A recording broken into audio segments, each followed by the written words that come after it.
Mathias Massolé, directeur des Archives nationales du Bénin. J'ai eu un parcours un peu professionnel tout le temps. J'ai été aux archives du ministère du Développement où j'ai remis en place le fonds d'archives historiques de la maison, mis en place des outils pour un projet de numérisation. Et pour terminer, le programme au niveau du ministère du Développement, c'était la construction d'un bâtiment de 3 niveaux pour la conservation des documents d'archives. Alors, après le ministère du Développement, j'ai fait le ministère de la Microfinance, où ça a été un chantier numérique de bout en bout, avec une étude terrassique au plan national. Et après cela, je me suis retrouvé au ministère de la fonction publique. C'est de là que j'ai été nommé ministère de la présidente de la République, notamment à la question des archives nationales, depuis octobre 2016. Voilà.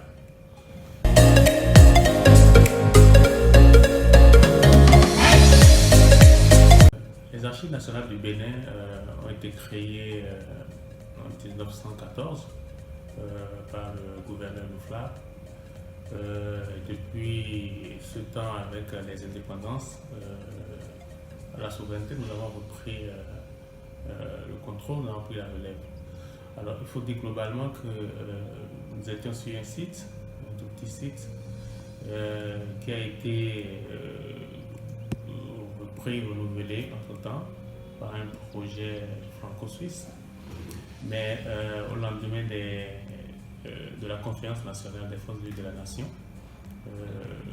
on nous a doté d'un nouveau bâtiment avec près de 7 km linéaires de contenance où nous conservons les archives, le fonds d'archives historiques.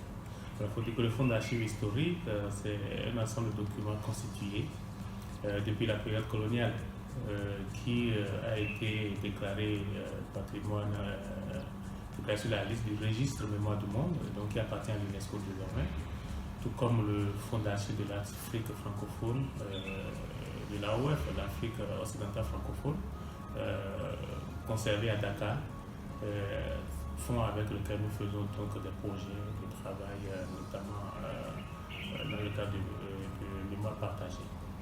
Donc, alors, ici, aujourd'hui, dans ce nouveau bâtiment où nous nous trouvons à Wando, à Porto Novo, c'est dans la continuité de cette nouveauté que nous mettons en place un certain nombre d'éléments qui nous permettent de nous développer, de nous rendre plus visibles et surtout de valoriser les fonds historiques.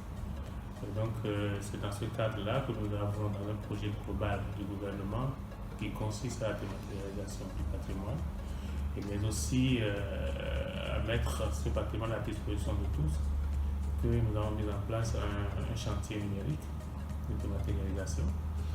Et c'est justement dans ce cadre que nous avons reçu l'appui de la British Library de l'Angleterre, qui nous appuie pour la dématérialisation donc, de la série M du fonds colonial. Et ce chantier va nous permettre déjà de mettre ce patrimoine de l'UNESCO à la disposition du plus grand nombre et aussi de participer un peu au programme Endangered Archives Programme de la British Library. Donc dans ce cadre-là, nous recevons l'appui du professeur Vincent Varenne et aussi de Jean-Pierre Bach qui nous appuie.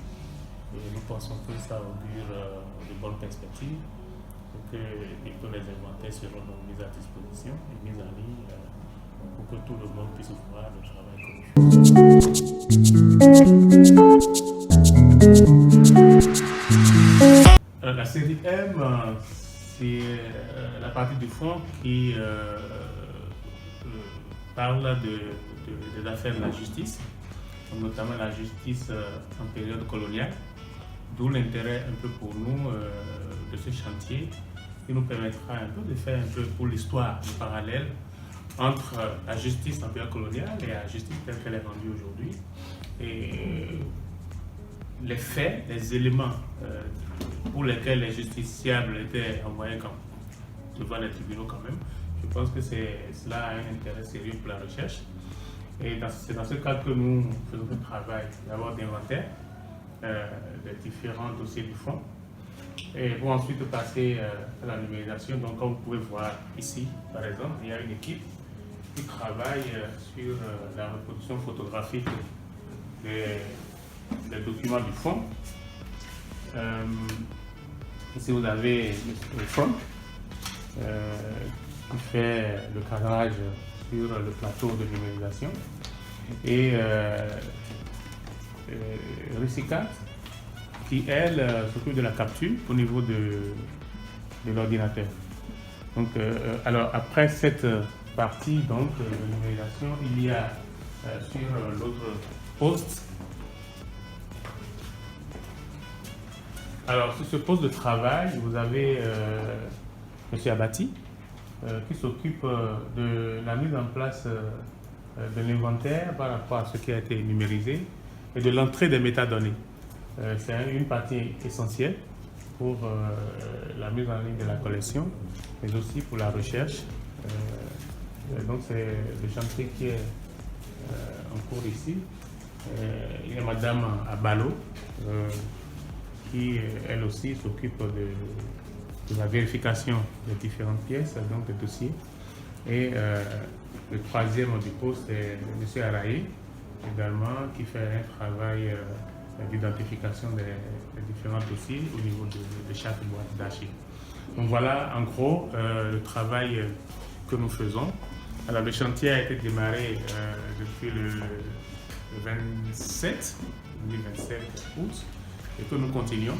Alors le fonds, je sais pas, ça fait une centaine ou de 200 boîtes d'archives. Donc voilà, pas de 200 boîtes d'archives. Voilà. Et nous pensons terminer d'ici à là le chantier de la série M et embrayer dans le même temps avec les autres séries de tout le fonds colonial et du patrimoine de l'UNESCO.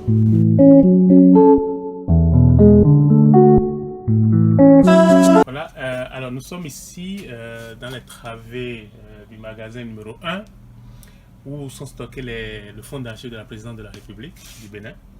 Alors c'est un fonds qui est constitué de documents datant de l'indépendance globalement depuis 1959-60. Alors ce fonds c'est l'ensemble des travaux du gouvernement, du Conseil des ministres, des archives des différents présidents depuis cette époque-là. Il y a un travail préalable qui a été fait.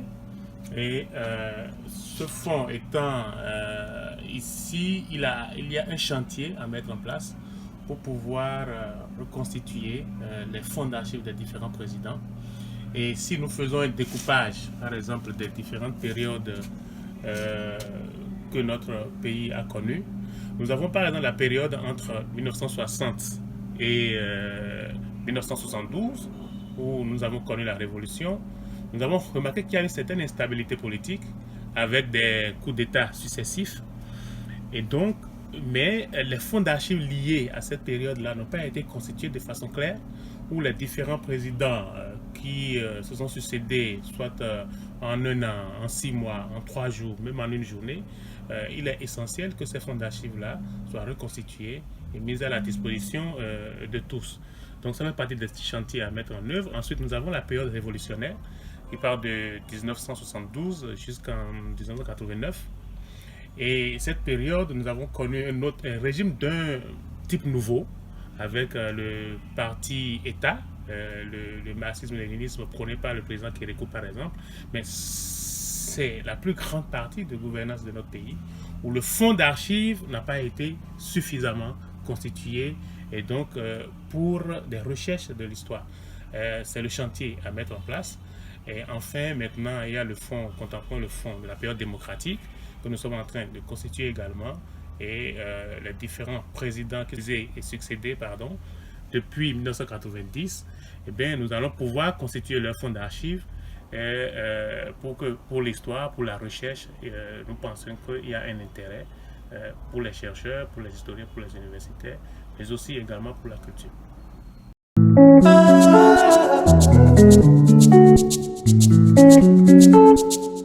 Thank